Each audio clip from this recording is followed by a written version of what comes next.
సంవత్సరాల తరబడి ఎన్ని మందులు వాడినా మీ మోకాల నొప్పులు తగ్గట్లేదా? ప్రాణ పెయిన్ క్లినిక్ లో అత్యాధునిక చికిత్స. Welcome to Suman TV. నేను మీ సుమన్ టీవీ. కోల్కతా ఇన్సిడెంట్కి సంబంధించింది తృణమూల్ కాంగ్రెస్ పార్టీలోనే లవ్లీ మైత్ర అనేటువంటి పర్సన్ ఎవరైతే ప్రొటెస్టర్లు ఉంటారో, అంటే నిరసన హింసాత్మకంగా కాకుండా అహింస మార్గంలో వెళ్తున్నటువంటి డాక్టర్స్ని కసాయి వాళ్ళు అనేటువంటి వర్డ్ యూజ్ చేయడం జరిగింది. అసలు ఎవరి లవ్లీ మైత్ర, ఆవిడ చరిత్ర ఏంటి అనేది ఈ రోజు మనతో పాటు హైకోర్టు అడ్వకేట్ రవీంద్రనాథ్ గారు ఉన్నారు. వారి మాటలు తెలుసుకుందాం. Hello sir. హాయ్ అండి నాగరాజ్ గారు. ఎవరి లవ్లీ మైత్ర, ఏమిటి ఆవిడ చరిత్ర? ఆగస్టు 9 హర్రర్ అని మనం ఏదైతే చెప్పుకుంటున్నాం, దానికి సంబంధించి ఇటీవల కలకత్తాలో అనేక అల్లర్లు, రాస్తారోకోలు, నిరసనలు బాగా పెళ్లిబుక్కుతున్నాయి. ఈ సందర్భంగా టీఎంసీ తృణమూల్ పార్టీ కాంగ్రెస్ సంబంధించినటువంటి లవ్లీ మైత్ర అని పేరు చెప్పినటువంటి అరుంధతి మైత్ర, ఈవిడ అసలు పేరు అరుంధతి మైత్ర, ఈవిని లవ్లీ మైత్ర అని కూడా పిలుస్తారు. ఈవిడ దక్షిణ సోనార్పూర్ జిల్లా ఎమ్మెల్యేగా పనిచేస్తున్నారు ప్రెసెంట్. ఆవిడ ఒక అందమైన నటి. ఈవిడ ముఖ్యంగా టెలివిజన్ షోస్ చేసుకుంటూ మంచి పాపులర్ సంపాదించారు.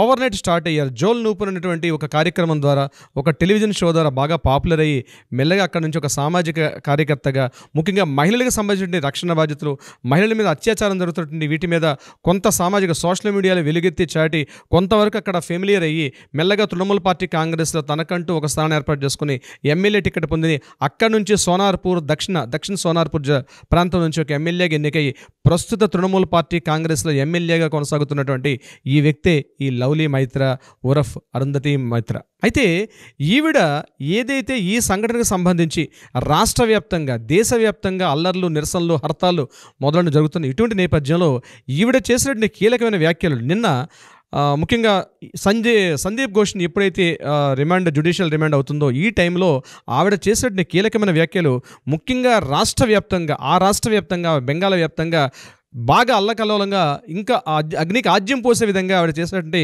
వ్యాఖ్యలు అయితే ఉన్నాయి నాగరాజ్ గారు. ఏంటి సార్ ఆ వ్యాఖ్యలు? ఆవిడ ఏమన్నారంటే, ఎవరైతే ఈ డాక్టర్స్ అందరూ కూడా హాస్పిటల్స్ విడిచిపెట్టి రోడ్ల మీదకి వచ్చి రాస్తారోకోలు చేస్తున్నారో వీళ్ళందరినీ ఉద్దేశిస్తూ ఆవిడ ఒక కీలకమైన వ్యాఖ్య చేశారు.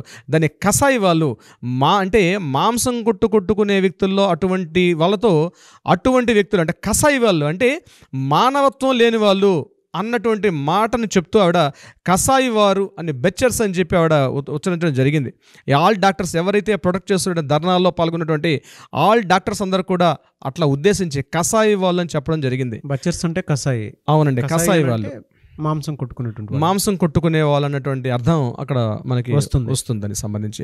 అలా మాట్లాడారు, అంతగా మాట్లాడారు. అంటే సార్ అంటే ప్రొటెస్ట్లు ఏం చేస్తారు సార్? అహింసా మార్గంలో వాళ్ళు చేస్తూ ఉన్నారు న్యాయం కోసం అని చెప్పేసి ఇవిడ మాట్లాడినటువంటి మాట, అంటే ఆ పార్టీ ఇన్సిడెంట్కి సంబంధించినటువంటి వాటిల్లో ఎంటైర్ స్టేట్ని ఏ విధంగా ఇన్ఫ్లుయెన్స్ చేస్తుందని చెప్పడానికి దీనికంటే బెస్ట్ ఎగ్జాంపుల్ ఇంకొకటి ఉండదేమో. ఒక డాక్టర్స్ని పట్టుకుని కసాయి వాళ్ళు అని అంటే అసలు దీన్ని ఎలా తీసుకోగలుగుతాము? నాగరాజ్ గారు, ఇప్పుడు ఏదైతే ఆ రాష్ట్ర వ్యాప్తంగా జరుగుతున్న సంఘటనలు ఏవైతే ఉన్నాయో, ముఖ్యంగా జూనియర్ డాక్టర్లు కావచ్చు, హెల్త్ వర్కర్స్ కావచ్చు, వీళ్ళందరూ కూడా వాళ్ళ సొంత విషయానికే వాళ్ళు చేయట్లేదని రాస్తారోకోలు, లేదా వాళ్ళకేదో పెన్షన్స్ కావాలని, గ్రాట్యుటీస్ కావాలని, శాలరీలు పెంచమని, ఇంకొకటి చేయమని వాళ్ళు చేయట్లేదండి. వాళ్ళు కోరుతుంది, మేము ఎక్కడైతే వైద్య సంస్థల్లో పనిచేస్తున్నామో మాకు రక్షణ కల్పించండి, అక్కడ ఉన్నటువంటి మేము రోగులకి మేము సేవ చేస్తాం, మాకు రక్షణ కల్పించండి అని చెప్పి కోరుకుంటున్నారు తప్పించి వాళ్ళకి ఏదో శాలరీలు పెంచమనో లేకపోతే మాకు లీవ్స్ కావాలనో మరో విధంగా చేయట్లేదండి. 24/7 చేసే హెల్త్ వర్కర్స్ యొక్క డ్యూటీ అసామాన్యంగా మనం ఉంటుంది. వాళ్ళని కొలమానం లేనటువంటి పరిస్థితి వాళ్ళది హెల్త్ వర్కర్స్ సంబంధించి. వాళ్ళు ఏం చేస్తున్నారండి? వాళ్ళు లీవ్స్ కావాలనో, గ్రాట్యుటీస్ కావాలనో, పెన్షన్ కావాలనో, ఇంకొకటి కావాలని చేయట్లేదు కదా వాళ్ళు చేసేది. నిన్న సిపి ఆఫీస్ ముందు, ఏదైతే లాల్ బజార్లో సిపి ఆఫీస్ ముందు కూడా వాళ్ళు అందరికీ అడుగుతుంది ఏంటంటే, ఇతను రాజీనామా చేయాలి. ఎందుకంటే కమిషనర్ పవర్లో ఉన్నంతసేపు కూడా ఇక్కడ బాధితురాలు ఎవరైతే విక్టిమ్, అతి పాశవికంగా హత్య చేయబడి, అంటే అసలు ఊహించడానికి కూడా జుగుప్సాకరంగా హత్య చేయబడినటువంటి ఒక వ్యక్తి, తమ సాటి వైద్యురాలు ఆవిడ. రాబోయే రోజుల్లో ప్రజెంట్ ట్రైన్ డాక్టర్ మరికొద్ది రోజుల్లో ఒక పట్టా పొంది ఆవిడ వైద్య వృత్తిలో ప్రవేశించబోతున్న ఒక సాటి డాక్టర్ని వాళ్ళు అమానుషంగా, అతి పాశవికంగా చంపిన ఆ దృశ్యాన్ని జీర్ణించుకోలేకపోతున్నారు వాళ్ళు. మేము కూడా నైట్ డ్యూటీస్ చేస్తాం, అర్ధరాత్రి అనగా అపరాత్రి అనకుండా వచ్చేటువంటి రోగులకి వాళ్ళకి ఏ వ్యాధి ఉందో తెలియదు, ఏ జబ్బు ఉందో తెలియదు, అటువంటి ఈవెన్ దో పాండమిక్ సిచ్యువేషన్లో కూడా వాళ్ళందరినీ మనం వాళ్ళ దేవుళ్ళ చూసాం. వాళ్ళని ఈవెన్ దో కరోనా టైంలో కూడా అంతటి సేవలు అందించినటువంటి అత్యుత్తమమైనటువంటి సేవలు అందించిన వైద్యాధికారులని, ముఖ్యంగా వైద్య సంస్థల్లో పనిచేస్తున్నటువంటి నర్సింగ్ నుంచి హెల్త్ వర్కర్స్ అందరికీ నేను చెప్తున్నాను, వాళ్ళని పట్టుకొని ఒక కసాయి వారు అని చెప్పడం అన్నది ఎంత హేయమైన చర్య అంటే, దీనిని ఎప్పుడైతే ఈవిడ చెప్పిందోనండి నాగరాజు గారు, ఇమీడియట్గా దీనికి లింక్ పెట్టి నేను చెప్తున్నానండి, ప్రజల్లో అప్పటి వరకు శాంతియుతంగా చేస్తున్నటువంటి ఏదైతే నిరసనలు ధర్నాలు ఒక్కసారి పెళ్లి బుకేయండి. ఏం జరిగిందంటే, దీనికి నిదర్శనం ఏం జరిగిందంటే, సందీప్ ఘోష్ని 3 గంటల 30 నిమిషాలకి తీసుకొని ఆయన్ని సిబిఐ కోర్టులోకి, అలీపూర్ కోర్టులోకి ప్రవేశింపజేస్తుంటే ఒక్కసారి అంటే ఆయన ఇలా కారు దిగాడు సందీప్ ఘోష్, దిగుతుండగానే కొన్ని వేల మంది, వందల మంది ఒక్కసారి అటాక్ చేసుకుంటూ ముందుకు వస్తే అక్కడ ఉన్నటువంటి ఆయన ప్రొటెక్ట్ చేసిన పోలీసులు కూడా సరిపోలే, ఒక్కసారి మీద పడి కొట్టడానికి సందీప్ ఘోష్ని కంట్రోల్ చేయబోయారు. కానీ పోలీసులు ఇమీడియట్గా ఆయన్ని తొందరగా తీసుకెళ్ళి, అంటే మొత్తం 4 తీసుకెళ్లారు, 3 ముసుగేసి తీసుకెళ్లారు. సందీప్ ఘోష్ని మాత్రం మామూలుగా తీసుకెళ్తుండగా ఒక్కసారి గుమ్ముగూడి అక్కడేంటే దిక్కర్ అంటారు, అంటే వీడు నశింపజేయాలి, అంటే వీడు దిక్కర్ అన్నారు, చంపేయండి అని, అలాగే చోర్ అని, ఇలా రకరకాల నినాదాలతో ఉవ్వెత్తున ఆ అలీపూర్ కోర్టు ప్రాంగణం మొత్తం కూడా మారుమోగిపోయింది. ఆయన లోపలికి వెళ్ళాక ఫస్ట్ ఫ్లోర్కి వెళ్ళేటప్పటికి ఇమీడియట్గా షట్టర్స్ క్లోజ్ చేసి బయట వాళ్ళ వరకు లోపల రాకుండా ప్రొటెక్ట్ చేశారు. ఫస్ట్ ఫ్లోర్లోకి వెళ్ళేసరికి కొంతమంది ఏంది అప్పటికే గుమ్మిగూడినట్టు కొంతమంది వ్యక్తులు ఈ సందీప్ ఘోష్ని తీసుకెళ్తుంటే ఆయన చూసి తట్టుకోలేని ప్రజలు పాట్నుడు పీకారండి ఒకటి సందీప్ ఘోష్ని. అందరూ చూస్తుండగానే ప్రజల్లో పెళ్లి బుక్కినట్టు ఆవేశం ఆ స్థాయికి వెళ్ళిపోయింది. ఒక్కడే చెంప మీద గట్టి కొట్టారు. ఇమీడియట్గా పోలీసులను ప్రొటెక్ట్ చేసుకొని లోపలికి వెళ్ళారు. 4 గంటల నుంచి ఒక ½ అన్ అవర్ పాటు లోపల ఇంట్రాగేషన్ జరిగింది. 4 గంటలు ఇంట్రాగేషన్ చేసి ఈయన ఎప్పుడు బయటకు వస్తాడని మరికొంతమంది నిరసనకారులు వెయిట్ చేస్తున్నారు. మళ్ళీ బయటకు వచ్చేసరికల్లా ఆల్రెడీ ఉన్న పరిస్థితిని అర్థం చేసుకున్న పోలీసులు సిఆర్పిఎఫ్ భద్రతా దళాన్ని ఇమీడియట్గా ప్రొటెక్ట్ చేసుకుంటూ ఆయన్ని పూర్తిగా ప్రొటెక్ట్ చేసి మళ్ళీ కోర్టు ప్రాంగణం నుంచి బయటికి దిగి ఆయన్ని మెల్లగా కారులోకి వచ్చేసరికి వెనక నుంచి మరొక నిరసన ఫాస్ట్గా వెళ్ళి ఆయన తల మీద ఘాటు కూడా పీకిగాడండి సందీప్ ఘోష్ మీద. అంటే ఏ కోపం అంటే, సందీప్ ఘోష్ని అరెస్ట్ చేసింది దేని మీద అంటే ఈ కేసు సంబంధించి చేయలే, అతను అలిగేషన్స్ ఉన్నటువంటి దానికి సంబంధించి చేశారు. అయితే ఈవిడ చూడండి ఎంత ఆగ్రహావేశాలు ఉన్నాయి వాళ్ళ దగ్గర. సందీప్ ఘోష్ని ఇస్తే ముక్కలుగా ఖండాలుగా నరికేద్దాం అన్నట్టు చూస్తున్న ప్రజల్లో అంత ఆవేశం, అంత ప్రజల్లో నిరసన వెలుగుతున్న ఆ సమయంలో ఈవిడ చేస్తున్న వ్యాఖ్యలు ఒక విధంగా అగ్నికి ఆజ్యం పోసేటట్టుగా, బహుశా ఇలాంటి వ్యాఖ్యలు చేయకూడదు. అయితే దీని మీద తృణమూల్ కాంగ్రెస్ పార్టీ కూడా వాళ్ళ స్పోక్స్ పర్సన్స్ ఖండించారు, ఇట్లా చేయొద్దని చెప్పి ఆమెకు చెప్పడం జరిగింది. కానీ భారీ మూల్యం చెల్లించుకుంటారు. కానీ జరగాల్సిన డ్యామేజ్ జరిగిపోయిందండి. ఇప్పుడు జరగాల్సిన డ్యామేజ్ జరిగిపోయింది. ఇప్పుడు హెల్త్ వర్కర్స్ చేస్తున్న పని మీద వాళ్ళని కసాయి ఇవ్వాలంటే అది ఏమనుకుంటున్నారు ఆవిడ అంటే, వాళ్ళని ఉన్నటువంటి క్రూయల్టీ అంది ఇటువంటి సిచ్యువేషన్లో బయటపడుతుంది.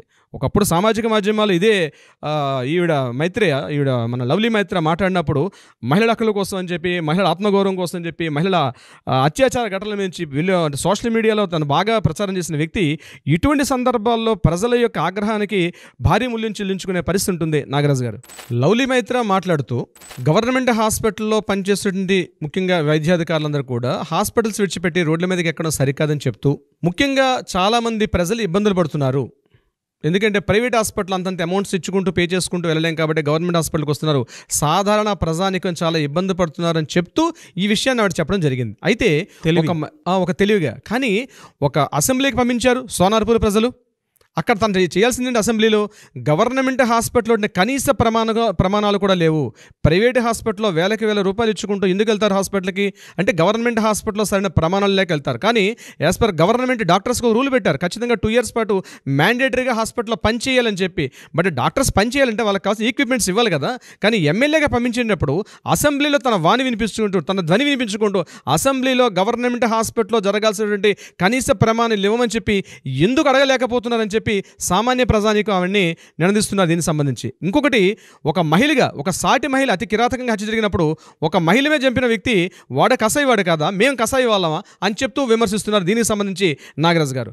మరొకటి, షాజహాన్ ఇంతకుముందు సందేశ్కాల్లో జరిగిన షాజహాన్ సంబంధించి ఒక ఇష్యూలో మమతా బెనర్జీకి మించిన కసాయి ఎవరు లేరు, అంతకు మించిన కసాయి మేమెందుకు అవుతాం అని చెప్పి ట్విట్టర్లో ఈవిడ మీద ఉప్పెనగా వస్తున్నటువంటి అనేక విమర్శలు చూస్తే, లవ్లీ మైత్రేయ తన ఎమ్మెల్యే పదవికి రాజీనామా చేసి నిర్ద్వందంగా ఇమీడియట్గా తను ఇప్పటివరకు చేసుకుంటున్న ఏవైతే టీవీ సీరియల్స్ చేసుకుంటారో ముఖానికి రంగు పులుముకొని చేసుకోండి, అటువంటి వేషాలు వేసుకోవడం చాలా ఉత్తమం. దీనికి సంబంధించి ఆవిడ ఆల్రెడీ ఒక న్యూస్ రిలీజ్ చేశారు. కమింగ్ నెక్స్ట్ లీలా గంగోపాధ్యాయ చేస్తున్న సీరియల్లో, మొహర్ అనేటువంటి ఒక సీరియల్లో నేను నటించబోతున్నానని చెప్పి రీసెంట్గా ఆవిడ ఆల్రెడీ అనౌన్స్ చేశారు. అటువంటి వేషాలు వేసుకోవడం, ముఖానికి రంగు వేసుకొని అటువంటి వేషాలు వేసుకుంటే మంచిది, కానీ ప్రజల్లో ఉంటూ ప్రజా నాయకులుగా ఉంటూ ప్రజల యొక్క మనోవేదన అర్థం చేసుకోకుండా ఇంత కసాయిపూర్వకమైన మాటలు మాట్లాడడం ఒక రాజకీయ నాయకులకు సరైనది కాదు.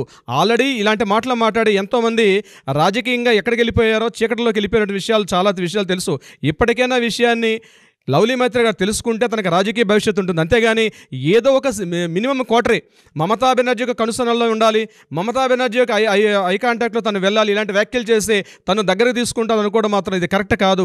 ఇది చాలామంది ట్విట్టర్లో కానీ సోషల్ మీడియాలో వెల్లుతూ చాటుతున్నటువంటి ఇన్ఫర్మేషన్. నాగరాజు గారు, నాకు అంటే ఇదంతా స్టోరీ రోజు కొద్ది మనం మాట్లాడుకునేటప్పుడు నాకు అర్థమైన విషయం ఏంటి అని అంటే, మమతా బెనర్జీ గారేమో ఇది ఇక్కడ ఇష్యూ కాదు సెంట్రల్ ఇష్యూ అని చెప్పేసి సెంట్రల్ మీద తోస్తారు. ఈవిడేమో చాలా తెలివిగా ఎలానంటే, నేను పేదవాళ్ళ వైపు నుంచి మాట్లాడుతున్నాను, మీరు కసాయి వాళ్ళ బిహేవ్ చేస్తున్నారు, చాలామందికి ట్రీట్మెంట్ అందక దైపోతూ ఉన్నారు అనుకున్నట్టు. అంటే ఇది ఇందులో తెలివి ఏ విధంగా కనిపిస్తుందో చూడండి. నిజంగా పేదవాళ్ళ వైపు నుంచి మాట్లాడేటువంటి గొంతు మీద అయినప్పుడు డైరెక్ట్గా అక్కడ మీరు రాజీనామా చేసి వీళ్ళ ఇంటి దగ్గర కూర్చొని వీళ్ళతో పాటు మీరు ప్రొటెస్ట్ చేయొచ్చు. మీకు ఆప్షన్ ఉంది. దాంతోపాటు మీరు చేయాలనుకుంటే కూడా ఏ విధంగానే సరే ఇచ్చేయచ్చు.